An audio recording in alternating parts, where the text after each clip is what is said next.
네, 안녕하세요. 하루 한 번 삶에 대한 끄적임. 오늘은 397일째 된 아침입니다. 26년 7월 14일 화요일 아침이고요.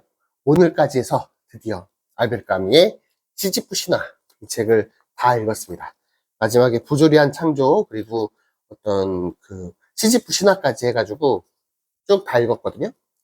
요만큼 3분의 2 정도가 본문이고요. 뒤에는 다 부록이에요. 그래서 이 옹김이의 부록이나 아니면 작가의 연역 이런 것들이 뒤에 설명이 되고 있는데 이것도 한번 뒤에는 읽어보긴 했거든요. 그래서 오늘까지 해갖고 이 책을 다 읽었습니다. 그래서 마지막으로 이 책에 대한 느낌을 한번 정리하려고 하는데 계속 어떤 반항하는 인간이나 이런 책들에서 이 내용이 계속 반복되었기 때문에 새로운 내용은 특별하게는 없었어요. 근데 다시 읽어도 동일한 어떤 비슷한 내용들을 읽어도 느껴지는 감정이 매번 새롭게 느껴지는 것 같습니다. 그래서 마지막에 어떤 시지프 신화가 읽을 때 시지프가 계속 돌을 가지고 올라가는 그 등정하는 그 장면을 읽을 때는 알고 있는 내용이지만 뭔가 그 끊임없이 반복하는 일상 속에서 행복감을 느끼는 것, 이게 정말 저한테는 세게 다가왔거든요. 도전, 열정, 반항하는 인간으로서 계속 매일매일 창조를 하면서 소설이나 이런 거, 키릴로프도 얘기를 하거든요. 소설이나 이런 걸로 계속 자기가 새로운 것을 창조하는 인간으로서 살아가면서도 매일매일 계속 어쩌면 계속 반복되고 있다. 근데 이 반복되는 일상을 행복으로서 받아들이는 이 시지프를 보면서 좀 느낌이 나는 내가 매일매일 행복감을 느끼며 살고 있는가에 대한 질문을 좀 던지게 되는 것 같습니다. 그래서 오늘은 이 마지막 부분을 좀 읽어드리면서 이 좀 내용을 정리를 한번 해볼게요. 중간에 이제 끼리르프에 대해서 얘기를 하는데 도스토옙스키나 니체나 이런 작품들을 많이 인용을 해요. 그래가지고 이 까미는 도스토옙스키를 정말 그 악령에 대한 거를 세게 나빴던 것 같아요. 그래서 악령에 대한 부분을 되게 많이 인용을 하고 있는데 제가 악령을 못 읽어봐가지고 다음에 기회가 되면 진짜 악령이랑 그리고 까라마초프가의 형제들도 못 읽었거든요. 사실은 죄와벌이나 지하 수감자로서의 수기는 읽었는데 그 뒤에 까르마조프가의 형제들 읽으려고 하다가 그때 예전 영상을 보면 읽으려다 말았거든요.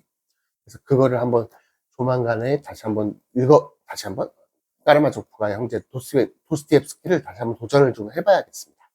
그래서 악령에서의 그 끼릴루프, 내가 곧 신이 되기 위해서 절대적인 자유를 표현할 수 있는 건 죽음이니까, 자살하는 것이니까 논리적인 자살이라고 하는데, 자살을 함으로써 내가 곧 신이 되는 자유를 누리는 거예요. 내가 곧 신이다라는 것을 증명하기 위해서 키릴로프는 논리적 자살을 하는 거죠.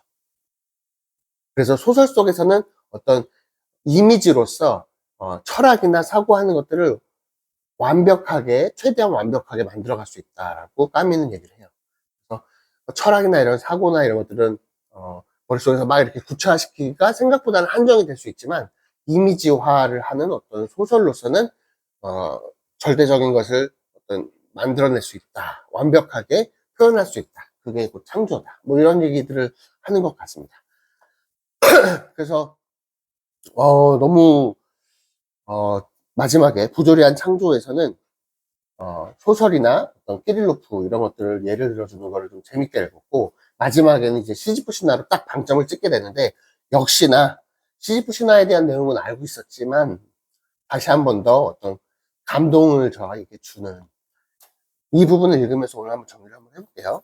시지프는 신들을 부정하며 바위를 들어 올리는 고귀한 성실성을 가르친다. 그 역시 모든 것이 좋다고 판단한다. 이제부터는 주인이 따로 없는 이 우주가 그에게는 불모의 것으로도 하찮은 것으로도 보이지 않는다. 이 돌의 입자 하나하나, 어둠 가득한 이 산의 광물적 광채 하나하나가 그것 자체만으로 하나의 세계를 형성한다. 산정을 향한 투쟁, 그 자체가 한 인간의 마음을 가득 채우기에 충분하다. 행복한 시지프를 마음에 그려보지 않으면 안 된다. 네, 오늘은 이 책의 마지막 부분인 어떤 시지프의 마음을 한번 떠올려 보면서, 나는 매일매일 반복되는 이 등정 속에서 계속 인간의 삶이라는 건 올라가는 삶인 거죠. 등정하는 삶인 거죠. 나는 그 반복되는 이 등정의 삶에서 행복감을 느끼고 있나? 그리고 반항, 그런 자유, 열정감을 느끼면서 하루하루 살아가고 있는가에 대한 질문을 오늘은 저에게 좀 계속 던져보는 것 같습니다. 네, 오늘 좀 간단하게 마치도록 할게요. 네, 오늘 하루도 정말로 가치 있는 하루, 그리고 새로운 경험, 가치는 그런 소중한 하루가 되시길 진심으로 바라겠습니다. 내일 또 같은 시간에 뵙도록 하겠습니다. 감사합니다.